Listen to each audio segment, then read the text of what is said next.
Hey, welcome back to the Lead Counsel Podcast. Your host, Tom Tona. Before we jump into today's topic, I just want to take a minute to thank the sponsors of the podcast. This episode is sponsored by Tona Law. They're not just another law firm. They're defining what it means to fight for their clients. We get a lot of attorney referrals from across the country. We pay fee participation in all jurisdictions where it's permitted. We focus on integrity, innovation, and relentless advocacy. Tona Law is proving that the business of law can scale without losing its heart. If you want to see how a modern firm is built for impact and happy client referrals, check out tonalaw.com. Mention again the Lead Counsel Podcast, and I'm happy to get on the phone with you. The special guest is my longtime friend and law firm coach that I refer to very often all over social media and whenever I get a chance to talk about coaching in general, Patrick Wilson, who's with Atticus. I think he's one of their longest standing coaches. Patrick, how are you today? Good, Tom. I'm good. You described yourself as a coaching consultant. And you said there's a distinction between coaching and consulting. And I found it fascinating. And I thought it was a really valuable distinction. And I think that the people that are listening to this podcast would really benefit if you break down the difference between a coach and a consultant. Can they be both? When would they be both? That type of thing. Yeah. And this is one of those things where there's no outside governing body that defines it like there is a lawyer, right? There's nothing like the Bar Association for this. So you could ask 10 people and get 10 different responses. But yeah, coaching is essentially about asking good questions. You're not the expert. You're more like Socrates. So why are you doing it that way? Well, how does that make you feel? What's the worst that could happen if you tried this? So it's mostly about asking good questions. Being a consultant is much more about being the expert and providing the answers. Like, oh, Patrick, I got $10,000 to spend on marketing. Should I spend it on this or should I spend it on that? And why should I spend it? Tell me why you would recommend one way or the other. And that's where I need to have some expertise and say, oh, well, you should definitely spend it on this and not on that. And here's why. So for years, we called ourselves coaches at Atticus because there's no body truly defining these terms. People started thinking it was really touchy-feely, like I was going to be like Oprah or something. And, that's not you. That's not you. That's not me. And so I lean on the consultant side, but I don't want to be pigeonholed either one because my job is to make a difference for my client. Right. And I will use whatever tool. I will browbeat you. I'll humiliate you. I'll cry for you. I'll pray for you. I'll ask really good questions. I'll try to provide really good answers. It's all about what does the client need? Of course, you get better at that over time, right? I'm better at this than I was 23 years ago because I've been 6 hours a day. I'm on the phone or Zoom with somebody talking to them about their practice. So and the clientele you have also push you to be high level because they're super smart people for the most part, right? Oh, yeah. And they're demanding. Lord knows I'm demanding. So what are, as a law firm business coach, what are your favorite business books that you would recommend to somebody who right now is not coaching and on the fence of coaching? Like I want to, but it's too expensive or I can't afford the time, whatever. So it's something like there were actual two questions there. One was about what business books would I recommend, and one is why would I do coaching? So, and maybe they're related. So first I would make a distinction. There are different kinds of business books, and one of the divides is between books that discuss principles and those that describe methods, right? Principles versus methods. So the principles books are kind of timeless, right? They can be really old because principles don't change. Right. So you and I are both dads of teenagers, right? So discipline is a principle. Timeout is a method. Spanking is a method, right? I hope nobody's spanking their teenagers, but when they're little, right? I know good parents that spank and good parents that don't spank, right? That's a method, right? Disciplining your kids, teaching them to obey and not do dangerous things. All good parents do that. So on the principle side, Good to Great by Jim Collins is the best business book that was ever written, and that I've ever read, period. Everybody should read Good to Great. The principles there are just amazing. And the other one would be the book I referenced earlier, The E-Myth Revisited by Michael Gerber. So if you're running a small business and a law firm is a small business, the E-Myth is going to give you some really good distinctives, a way to think about your role and where you're spending your time, how you're defining yourself. And Good to Great's just such a great book because they based it on data and research. Collins was a professor at Stanford Business School at the time he wrote it. So he had all these business students that he could just go pour through tons and tons of data. And they came to the study with some presuppositions about what made for great companies. And the data turned about half of those presuppositions on their head. Okay. So when you read a business book from some business leader, so let's say Elon Musk writes a book about running a business. Here's what I know, and here's what the reader doesn't maybe know. I know that Musk succeeded by doing 80% right and 20% wrong, but he doesn't know the 20% stuff he did that was stupid, right? Because the 80% overwhelmed it. So when you read his business book, 20% of it's bad advice or 10% or whatever, right? I mean, have you done everything right? Have I done everything right? No. No, none of us have, right? So when somebody like that reads a book, a lot of it's a decent percentage of it's bad advice, actually. And so that's why when you read a data-driven book that's based on research, right, it sifts out the wheat from the chaff, right? And so the stuff that doesn't really work. And of course, there's always issues with economies of scale. Good to Great was written for about Fortune 500 level companies, not 7-member law firms or something. Right. But you can interpret. But you know what? A lot of the principles do apply. The principles apply. Good to Great's a little meatier. It's like a good filet mignon, right? You got to chew on it, but there's a lot of nutrition there. So in the book, Collins tells the story. It's one of the old Aesop's fables, but it's really just the Coyote and Roadrunner ancient Greece version. And translating a little bit from Jim Collins, because again, he's talking about Fortune 500 companies. So let's translate the world you and I live in, the smaller law firms. You got to know what you're passionate about. Passion, I know, has become kind of a hackneyed phrase over the last 10, 20 years in the business world, but there are things you really care about and there are things you don't care about. And there are worthy things that you don't care about, and it doesn't make you a bad person. So I don't watch much TV anymore, but back in the day with cable TV, I'm flipping through and I'm watching Sports Center or something, and the Feed the Children commercial comes on, right? And you got the African baby with the distended belly and the flies. And I am going over to ESPN2 so quick, it'll make your head spin, right? Now, does that mean I'm for African poverty or I hate orphans? No, it just means that there are many causes in the world. That's not one that gets me excited, right? And we've all got stuff like that. But there is stuff that you are truly excited about, right? What really gets you going, right? And you got to think about that because you can't make a living with something you don't really care about. You can't get out of bed day after day and excite and inspire a whole team of people to follow you over something that you're kind of meh about, right? It's never going to work. You got to be passionate about it. And then number two, you got to have real talent for it. And talent is a gift. Talent is a gift. And you can develop talent, but you can also develop non-talent. You got to be passionate about it. You got to be naturally talented at it. And of course, you got to make money. It's got to be profitable for you to do. And so what I see in business is the temptation is to chase money about things you're not passionate about. That's the classic mistake. When I read the book, it set me to think. I'd already made the move to Atticus, and I was already clear that I was sort of born to be a coach, business consultant, whatever. But within that world, I didn't know exactly what my identity was. And that set me on a path to thinking. And I just meditated on that for about a year. And then I got really clear about sort of who I am as a coach and what I'm good at as a coach and who I work with really well as a coach. And that was a game changer because I make much faster decisions that are much higher quality. Isn't that crazy? That's awesome. Because normally you think, you better slow down and get it right. But once I got clear on my identity, 10 times faster decisions and 10 times better results. Because you trust your instincts. Yes. You trust your instincts. And I know myself. I know myself and I know who I work best with and who I'm going to help. And so, that's part of why I work with so many PI lawyers. That's part of the equation for me. Why do you think that is? Because again, you didn't start out saying, I'm only going to work with PI firms, right? No, but there's been a natural attraction for you to PI clients and vice versa, PI clients to you. So why do you think that is? What's the affinity for personal injury lawyers? Yeah, a couple of things. I think the biggest is, on average, among all practice areas, criminal law, estate planning, whatever, on average, personal injury lawyers are the most entrepreneurial.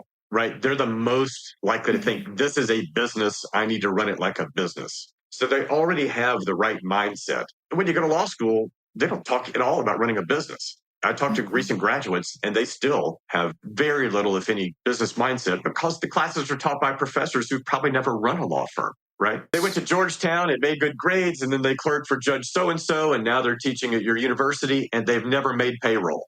And I think that law school is so lacking that they either need to free up at least 6 months to a year for training on how to run a law firm for small law firms or extend it out a year. God forbid they did that when I was there. I probably wouldn't have graduated. But one way or another, they're not equipping students at all for the practicalities of private practice at all. You've learned the real world application. They're just not there.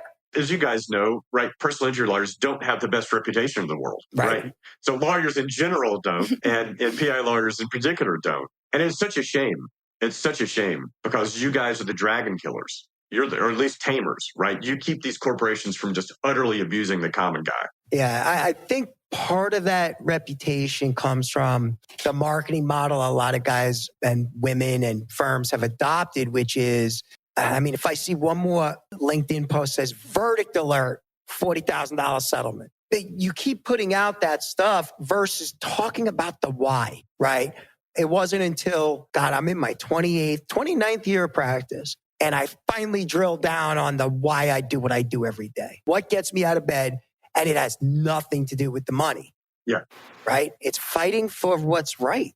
So whether it's a no-fault client who's owed $500,000 or a personal injury client who was hit by a drunk driver and ends up brain damaged, they need somebody that can do what you said. And what I think is awesome about what you do with personal injury firms is a lot of times people like me, we don't have partners to turn to. And it's funny because when you're coming up as an associate, you hear, oh, we're going into a partners meeting. Just because you have partners doesn't mean any of the partners sitting in a room behind closed doors know what the hell they're doing, right? Or care. They just want to practice law, right? You worry about the business stuff. Right. I just want to practice law. Right.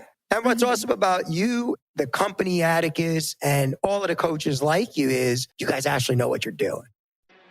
Quick break to thank the sponsors of the podcast. This episode is supported by Tona Law, a modern law firm built on integrity and innovation. Learn how they're changing the game at tonalaw.com. Attorney referrals accepted from across the country. You'll see what it's like when you send us a case. You'll have some happy clients. So for people, because I know I've referred people over to Atticus recently that are truly just starting out, do not have the capital. They barely can buy lunch. Yeah. They have like 4 cases to their name. They're just in the building stage. What are the 4 books that Atticus produces or publishes? I know one is Time Management for Attorneys. Yeah, these I do have right back here. Yeah. So tell us the names and the titles of those. Yeah, so we got Time Management for Attorneys, straightforward. We've got How Good Attorneys Become Great Rainmakers. That's our marketing book. Yep. And by the way, this is all referral marketing stuff anybody can do for cheap. Mm-hmm. This is not big SEO spins. This is not a giant expensive pay-per-click campaign. This is building a strategic networking marketing thing that anybody can do. So if you're on a budget, that's great. Hire slow and fire fast, which is our It's more than just hiring and firing. It's our personnel management book, but the marketing people wanted to give it a sexier title, so it's Hire Slow and Fire Fast. And then, back to the straightforward naming, Cash Flow and Profitability. There you go. So those are the 4 cornerstones, right? So anybody is listening, depending on where you're at in the journey, pick up those 4 books. Now you can't say it's too expensive. It's a total of, I think, $200, and you start there, right? Yeah. Until you can afford the group coaching or whatever the cost-effective methods are. But don't do nothing. Don't sit there and suffer. Right? Do something. Pick up those books. Pick up those books. We also have a program called Rainmakers. And I'm sorry, I won't swear to this. I think it's $199 a month, or $200 a month. That's a year-long marketing training program that gives you the what to do, the how to do it, and gives you some accountability. One part of coaching we didn't talk about is accountability, right? Oh, yeah. And so I do want to emphasize this. This is all of the people listening, right, have had great ideas that don't go anywhere, right? They just never get around to it. So a good coach will hold you accountable and make you do stuff. So my mom and my wife, before we had kids, were both school teachers. So I assign my clients during every call what I call homework, right? I'm going to give you some practical things to do between this week's call and the next call, right? And after a little chit chat on the next call, I'm going to ask pretty quickly, how did it go with the homework? Now, I don't do it as much with you 10 years in, but when you're first in, you're very much in the training phase, right? And there's accountability and you got to do it.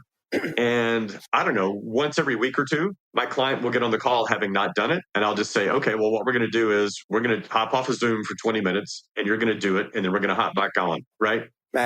And what I've noticed is if I assign somebody some homework and let's say we're going to talk next Wednesday at 12, they're going to do 80% of the time, they're going to do the homework between 8 and noon the next Wednesday. That's right. But they're going to do it. Because deadlines drive action and having someone to hold you accountable drives action, right? So if you've ever worked out with a personal trainer, you get that, right? You've put some money down and you've got an appointment and you don't feel good, right? You got no energy and you didn't sleep well last night or whatever. And if it was just up to you, you wouldn't go to the gym, but dang it, I paid some money. I got an appointment. I'm going to show up. And then the guy kicks your butt, right? And you work out really hard, right? So having a coach is kind of like that, right? It pushes you, it gives you some accountability, makes you show up when you Well, otherwise that's where wouldn't. all the value comes in, right? Like if you think about the premise of DYM, right? One of the things in the Dominate Your Market program was they wanted us to innovate something that had never been done. Right. Well, if we didn't have a cadence of accountability, 4 meetings out of the year, whether it's a check-in, how's it going? Is it done? It's not going to get done, right? This is the fundamental problem. All your stuff over here, we'll call the practice of law, right? You got deadlines that drive action, right? You got a deposition coming up next Thursday. You got a hearing on Friday. You got a client coming in for something, right? Everything in the practice of law is like a time bomb, right? It's got a due date and an explosive negative consequence if you blow past that due date, right? Yep. Right. File that suit one day after the statute of limitations, just one day, right? What happens? Calling you malpractice carrier, right? You got a pissed off client and you made no money on the case, right? So everything in the practice of law gets attention because it's a time bomb, right? It's got a deadline and a really tangible negative consequence. Everything over here in the business management side, you can procrastinate on, right? That employee who's been coming in 10 minutes late that you told your spouse last night you were going to deal with this morning, and you came in this morning and they were on time and you had some other meeting, so you didn't talk to them. And that's happened like 30 straight days, right? Where they keep coming in late and you keep swearing you're going to have the conversation. And what terrible thing happened today because you didn't talk to them? Nothing. They just keep coming late, right? You were going to go marketing. You're going to do a marketing lunch today and you were too busy, right? So you called up your buddy and said, hey, man, I'm just slammed. Can we do that some other time? And your buddy says, of course, yes, right? And what's the consequence? Did you go bankrupt tomorrow because you didn't do the marketing lunch today? So everything over here on the running the business side is not like a time bomb. You can procrastinate on. So what gets done? It's almost like a slow creep. It's like a slow creep, I call it. Well, then look at your education. 100% of your law school education is practice of law. 0 classes in law school on managing a business. Your CLEs, all on the practice of law. 0 on running a business. So you've got all your education and all your urgency around the practice of law. You've got 0 education and 0 urgency around managing your business. Yep. Now, I'm not saying that practice of law is unimportant. Obviously, it's super important, right? It'd be stupid to say it's not important. It's like saying, well, it's okay to be a mediocre surgeon. Be excellent, right? Be excellent. But I trust that that's already happening, right? You've already got a doctoral degree in that, right? You're getting CLEs every year on that. I trust you're on top of that. I'm not worried about that. I'm worried about this over here that you're neglecting because you can procrastinate on it. So some of the people need to really hear this, right? You've got all this stuff that's got no kind of deadline. When and how are you going to develop the discipline to do all this stuff that's got no deadline when all this other stuff has got deadline, right? And you won't without that cadence of accountability. Yeah, you won't. That's where coaching can be really, really, really, really helpful. And especially, and it gets more interesting, so initially, most of your clients, 95, 98% of their time is on the practice of law and, 3 to 5% on the business management. Now, you're quite different. What percentage for you is practice law now? About 0, close to 0, basically. right? I'm 100%. Very, very low, right? Yeah. So, which means you have no deadlines for anything now, right? And so that gets really tough, like structuring your whole day when you don't have any deadlines today. I'm sure it's not any, right? I'm sure you've got appointments, right? But it's very different. So it requires a really high degree of self-discipline to be the entrepreneur, to really get entrepreneur. Yeah, for sure. Because if you just sat at home and ate Fritos and watched TV all day, nobody's going to know or care. You didn't miss anything. But you know what? It's funny because coaching, in addition to the accountability it provides professionally, it sounds silly, but the accountability is what moves the needle, right? And that's what's so special about coaching. As long as the coach is a qualified coach. Coaching not only changed my practice, it changed my life. Like coaching with both Atticus and with you, it's made me a better husband, a better father. And I think what's super valuable about Atticus is they make you reprioritize because too many lawyers are caught up in the wrong thing. Right. I'll say this if you're looking for a coach consultant, it's okay if it doesn't work, but try another one. I'd make this analogy. I've been to counseling several times in my life, right? I'm a bit of a mess. But you and everybody else we know. I'm not as much of a mess as I used to be, thanks to counseling. But I've been several times with varying degrees of help, right? So because the quality of the counselors varied. Some were great, some were not so great. So anybody can call themselves a coach, right? So if you've had a bad experience with coaching, don't assume that all coaches are therefore unhelpful. I'd maybe try again. There are attorneys here, maybe their mindset is, I don't see value in coaching. Maybe it's project-based consultancy on the disc or whatever it is. I don't see how you get to that understanding of people or culture without a coach. I really don't, because they didn't teach it to us in law school. We were so woefully unprepared. And all we ever learned about being out in private practice, quite honestly, is what we learned in the movies. You know, from Charles Dickens, when you hang a freaking shingle out literally on the front and you're a lawyer all of a sudden. But that's not a business. That's a job. Right. You basically have traded in one job for another without any job security, right? So, Patrick, this has been an awesome episode. Thank you for coming on and giving us your time today, Patrick. It's been awesome. Oh, yeah, you're welcome. Well, I love you guys. So thanks for having me.